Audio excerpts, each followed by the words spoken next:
আমরা যেখানে দাঁড়িয়ে আছি এটি কালীপুর সড়ক। এখানকার বাসিন্দারা কেউ নৌকায় আসছেন, কেউ বা এইদিকে যারা আসছেন তারা হাঁটু এবং কোমর সমান পানি মারিয়ে আসছেন।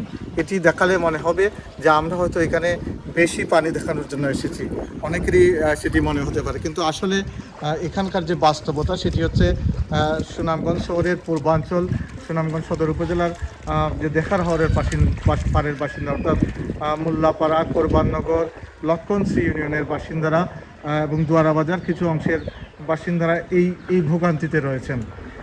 আমরা এখানকার বাসিন্দাদের সঙ্গে কথা বলেছি, তারা যেটি বলেছেন যে ভারী বর্ষণ এবং পাহাড়ি ঢল যখন নামে তখন সুরমা নদীতে যেভাবে পানি বাড়ে সেই পানি আসলে নদী ধারণ করতে পারে না এবং নদী থেকে হাওরে প্রবেশের যে খালগুলো রয়েছে যেগুলো দিয়ে একসময় হাওরে পানি প্রবেশ করতো সেগুলো ভরাট হয়ে গেছে অথবা কোথাও বাঁধ হয়ে গেছে।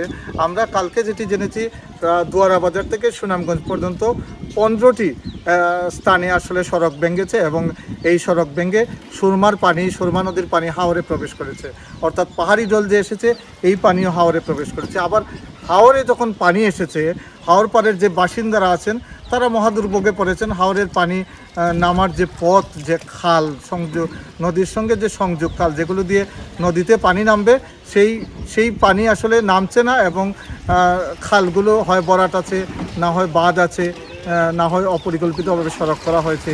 এই জন্য ভোগান্তি বেড়েছে এবং এই ভোগান্তি মানুষের আসলে তারা মনে করছেন যে এই ভোগান্তি কবে দূর হবে।